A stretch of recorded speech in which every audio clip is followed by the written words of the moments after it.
Welcome to Pathways to Greatness, the show where faith meets focus and potential becomes purpose. I'm your host, Jeff Forrester, mental performance coach, speaker, and believer that greatness begins within. Each episode, we'll uncover the biblical principles, mindset strategies, and daily disciplines that help student athletes, parents, and leaders just like you walk boldly in their calling. Let's step onto the path that leads to true greatness, God's way. Hey, welcome back to Pathways to Greatness podcast. I'm your host, Jeff Forrester. Well, I will be completely transparent. It is Tuesday, May 26th at 1:02 p.m., and I didn't record one to release earlier this morning. So if you were one of my faithful, loyal followers who always listens to this going to work, I apologize.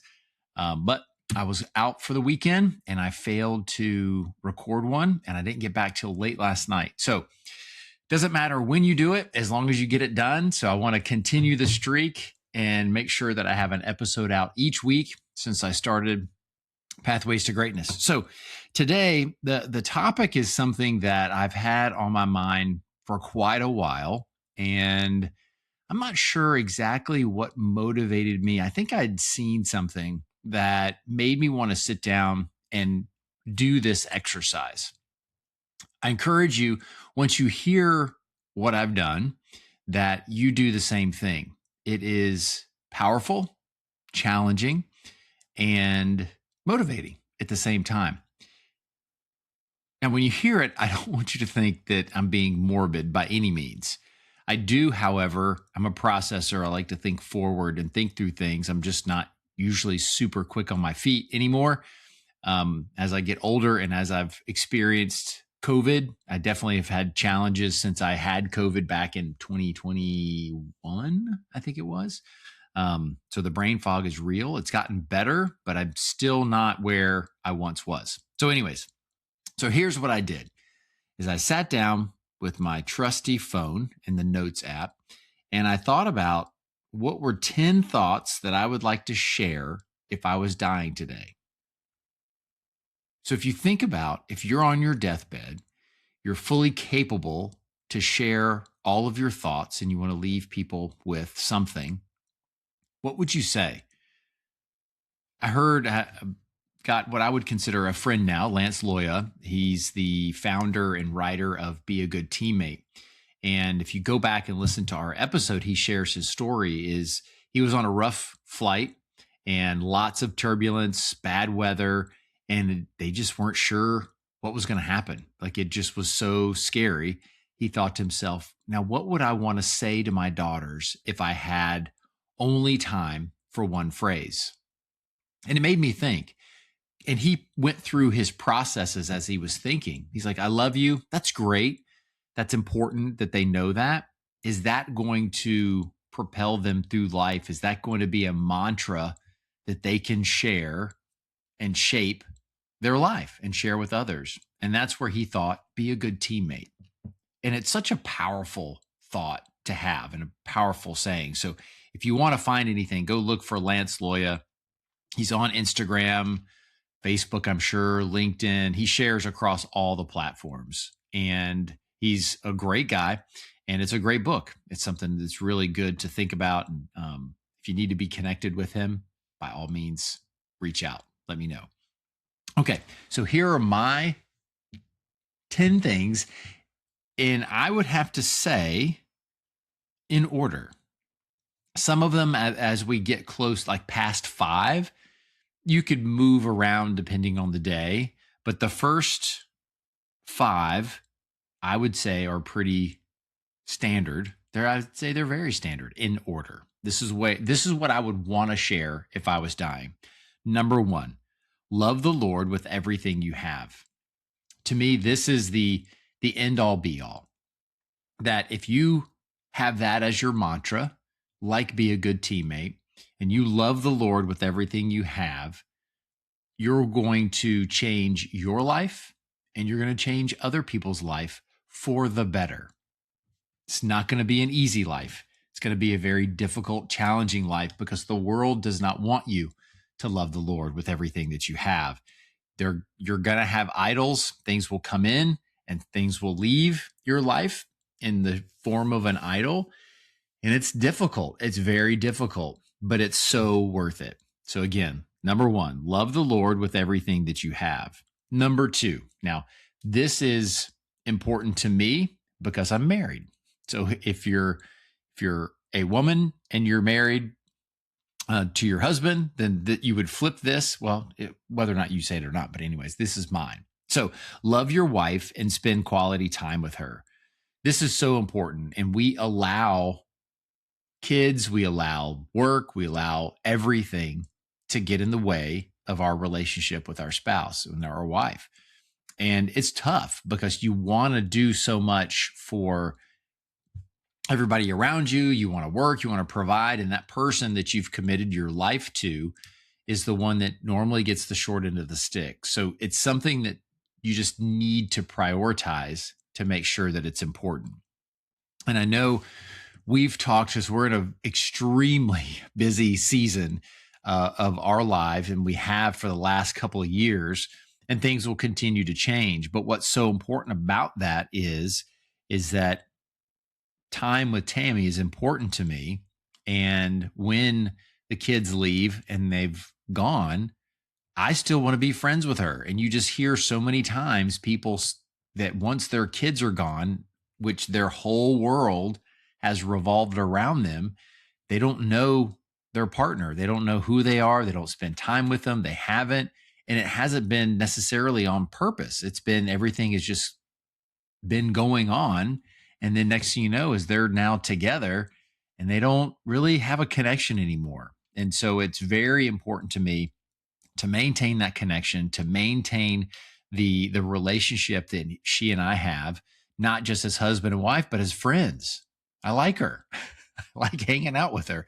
I like spending time, going on trips, going to eat, doing things. And now I've even shaped to where if she wants to go shopping, I say yes. Do I enjoy walking the aisles of Target and not buying anything? Not really, but since it's with her, I do. And we have a chance to talk and we have a chance to just do our thing, and different topics come up. It's a lot of fun. So that's number two. So again, number one, love the Lord with everything you have. Number two, love your wife and spend quality time with her. Number three, love your children and spend quality time with them. So that's the other thing, is we allow so much stuff get in the way that are we spending quality time with our kids other than just driving them around? Now, I'm going to put an asterisk on that. That can be quality time because you have them captured. They can't go anywhere. And it's a great opportunity to find out about their day, to find out about them, just to talk about fun things. You don't always have to have deep parenting conversations. Get to know them as a person, because again, as they transition into different stages of their life, if you just always act like their mom and their dad, when they're out, they may not want to hang out with you if you're always preaching and hammering them on every single thing that comes up. Is that our job? Sure. Are we annoying to them? 100% we're annoying. And it's important. So my daughter and I, this past weekend, that's why I wasn't able to get this caught up this week, was she had a volleyball tournament in Miami. And normally Tammy always goes. Well, I haven't gone because plane tickets are astronomically expensive. And with everything going on with Deuce and all of the stage of life that he's in, I needed to be home. We have animals. We have a lot of stuff. And not that any of those things are more important than Lorelei. It's just we have made that decision and we've talked it over with her. So she knows she's not just getting passed over. And she's okay with it. She's perfectly fine. And this weekend, it was my turn. And I was very excited about it. One, give Tammy a break. Allow her to just kind of put her feet up because it's a long volleyball season, lots of flights, traveling. She works all day. It's a lot going on. So she had a chance to just chill. So back to number two, love your wife. And it's important to do that. But then the quality time, we just had fun. we had a lot of fun. We rode the Bright Line down from Orlando to Miami, which is the train, and we chatted a little bit. But again, it's just sharing space with her is wonderful. And then at one point during the weekend, she wanted to go shopping, so Tammy called me a rookie and a sucker. But we went shopping, and I got her something that she had been wanting, a dress that she had been wanting for a while. So she was real excited. And that wasn't the only reason why I think she was excited, but we just got to do stuff together. We walked the streets of Miami, which is interesting in and of itself. But I've had so many opportunities of spending quality time with Deuce on the recruiting visits and trips and different things of that nature. That's been a lot of fun. I haven't had the opportunity to do that as much with Lorelai. Well, wait, she's got us 100% of the time for the next 3 years until she leaves for school. Okay, so number 1, love the Lord with everything you have. Number 2, love your wife and spend quality time with her. Number 3, love your children and spend quality time with them. Number 4, live, exclamation point. Prioritize adventure and experiences over things. I wish I would have known this and believed this and had the proper self-esteem when I was in my 20s and 30s to do this. I wasted money on stereos, laser disc players, big screen TVs, like all these things that I felt were cool, which they are 100%. I enjoyed them all. But I look back and I think, what trip could have I taken instead of buying a large 56-inch rear projection TV? At the time, it was expensive. And I could have gone on a really cool adventure that would still be with me in my memories today. That big TV, it was here and gone. And I have nothing to show for it from that. Did we have fun sitting around watching movies? Of course, we had fun. We could have done that on a smaller TV that cost less money. So I want to just remind people, it's never too late to start number 4. Live and prioritize adventure and experiences over things. We started this quite a few years back. Now it's probably 10 years ago. For Christmas, we've decided with the kids, instead of buying them a bunch of junk, we go on trips. And we still get them a few things here and there, but we've prioritized a trip every year for the past pretty much decade. And they keep scaling up, which is absolutely fun for all 4 of us. And it's been a lot of fun to have experiences, to go places that I never went to until I was in my adult, some of which I'd never gone to until it was with them. And to be able to go and have those experiences, we can't replace that. You can buy them shoes, you can buy them sunglasses, you can buy them new computers, all of those things, which again could be used, but at what cost? Where the adventure, the memories of going to places, the memories to going on the top of Mount Titlis in Switzerland and seeing the snow and walking across this crazy suspension bridge and doing those things, going to the Tower of London, going to Castle Schweinstein, and all these different really cool places that we've been able to go together. And we have a long list of things that we want to do next. And that's what's fun. We can have conversations. We can check destinations off, check the boxes for those. So it's a lot of fun. So I encourage you to think of a trip now, live, prioritize adventure and experiences over things.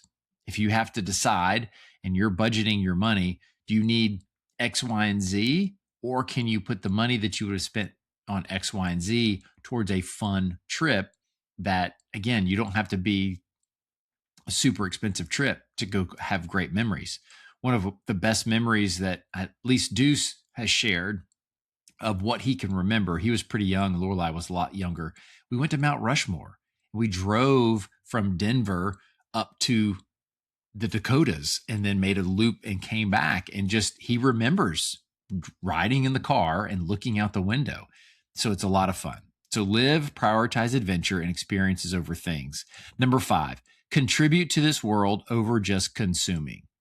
I've heard this from several different podcasts, several different people, is in life, we have turned into consumers of the world. Everybody's quick to consume, consume, consume. What are you going to give me? What do I get to watch? What do I get to listen to? What do I get to do? What do I need to do in this world that I live in? People are going to pump into me. But I challenge you today, how can you contribute to the world? What are the things that you're able to do that adds something that wasn't already there? For me, I look at this podcast as a great contribution to the world. Is it my ego? Not at all.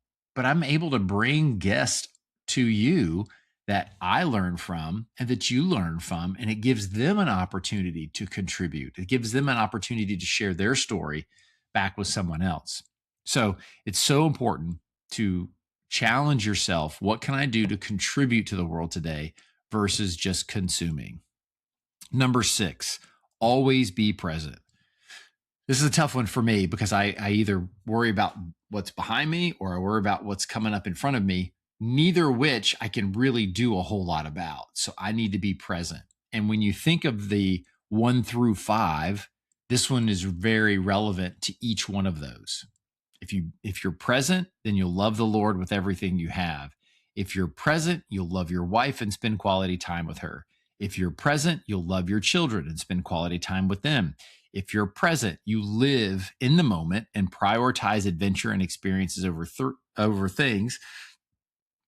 And if you're present, you're going to contribute to this world. So those are important. Number 7, live healthy. If you listen to the last episode with Matthew Hedden, it's extremely important as he shares that you have control over your life. You have control over your health to a certain extent. Your body's going to do what your body's going to do, but are you helping keep it healthy, or are you, because of pleasure and you like the sensation of certain foods, that you're going to eat those? And what's interesting is I'm by no means casting stones. I'm challenged with this one, and that's why I put it on here. If you know a little bit about my stories, I still am an emotional eater. And when I was younger and I graduated high school, I was fat. I was overweight and fat. I was strong, but I was fat. It was unhealthy to be at that weight that I was at. And so I wanted to lose weight. So I ended up losing 80 pounds. And I find myself I can't just go back to the way things were because I want to live as long as I can in the best shape that I can. Am I perfect? No, by no means. I love food. I love to eat. And I was listening to a Nick Bear podcast, and he was talking about, he goes, you can put a bag of chips in front of somebody and me, and you want to eat the whole thing. But if you put, grilled chicken in front of you, you're going to eat it. But are you like going, oh my goodness, this is so good? Usually not. But that's the better decision. And that's where discipline comes in. Now, can you have certain things? Sure, you can have things in moderation, but anything not in moderation is not good. So it's important to live healthy. So that's getting your sleep. It's managing anxiety and stress. It's also eating and exercising and move. At 53, I will be honest, I feel at times that I'm 53.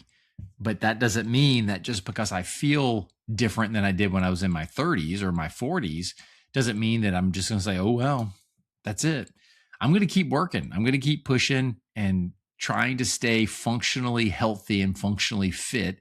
So therefore, when I have the opportunity, if I'm blessed with grandkids, that I can spend time with them, but even that Tammy and I can spend time together as we get older and doing things and doing adventures and going on places and not having to worry about all the different things that some people have to worry about before they go on a trip. And so that's why I want to live healthy. And it just feels better. Number 8, learn a skill with your hands. And this is one that I need to do because I have moderate knowledge on doing things with my hands, but I wasn't taught at a young age, which is unfortunate because then I wasn't able to pass those things down to my kids. And it's one regret that my dad had that he shared with my mom before he passed away, is that he didn't take the time to teach us how to use. I mean, he kind of did a skill saw. A lot of it was just I watched and then I did it. And now I think, oh my goodness, I can't believe that I did some of the things I did without any adult supervision when it came to power tools, chainsaws, axes. It's crazy. But I'm here and I have all of my fingers and toes, which is great. But learning a skill with your hands is important because it's something that you need to know, because that will separate you from other people. I like to do things outside. I like to do certain things. I just worry with this next generation. And again, I'm guilty. They're not going to know. Like my son and daughter, they don't know as much as I do because I haven't spent time to teach them how to do it. So if you were going to challenge someone to do something, is learn a skill with your hands, regardless of what it is. If you want to learn how to make jelly, if you want to learn how to can vegetables, that's great. That's a skill. That's something to do with your hands that does not have anything to do with super duper technology.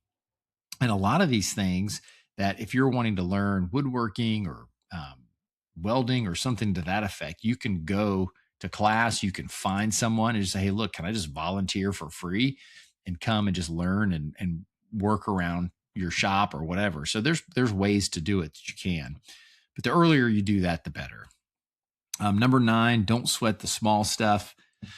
Easier said than done. I am a profuse sweater of the small stuff, which makes it difficult. But what I do encourage you to do is just to think through that. And it's a fun saying, and it's something that we've all heard. We've seen signs and coffee shops and work and books and all these things about don't sweat the small stuff. But it's so true that we get sideways about little things when it doesn't mean anything. Pay attention to the big things and then manage through those. And like I said up at number 6, always be present. Number 10, be kind and be dangerous. And that's something that I've heard with a lot of different people that I follow, is that a lot of times people confuse kindness with weakness, but that's not true. Kindness is kindness and weakness is weakness, but kindness with the opportunity to be dangerous, that's being meek. That's understanding what you're capable of and not using it on a regular basis, but being kind, understanding that other people have challenges, other people have issues, other people have things that they may be going through, that your kindness can help them get through that. But be dangerous. Know how to protect yourself, know how to protect your family, know how to protect others. It's really, really important that we know how to do the things that we need to do when the time comes. And are you capable? There's things that I do know, and there's a lot of stuff that I don't know. But what I hope is that when the time comes and I need to help protect myself, my family, my friends, that I'm willing and capable of doing so. So let me wrap up. Here we go. We got the top 10 thoughts to share if I was dying today. Number 1, love the Lord with everything that you have. Number 2, love your wife and spend quality time with her. Number 3, love your children and spend quality time with them. Number 4, prioritize adventure and experiences over things. 5, contribute to this world over just consuming. 6, always be present. 7, live healthy. 8, learn a skill with your hands. Number 9, don't sweat the small stuff. And coming in at number 10, be kind and be dangerous. I hope you enjoyed this episode today. I enjoyed releasing it. And if you have any other guest suggestions or topics, please send them my way and we'll crank another one out for next week. So I appreciate everybody. This is Pathways to Greatness podcast, and I'm Jeff Forrester.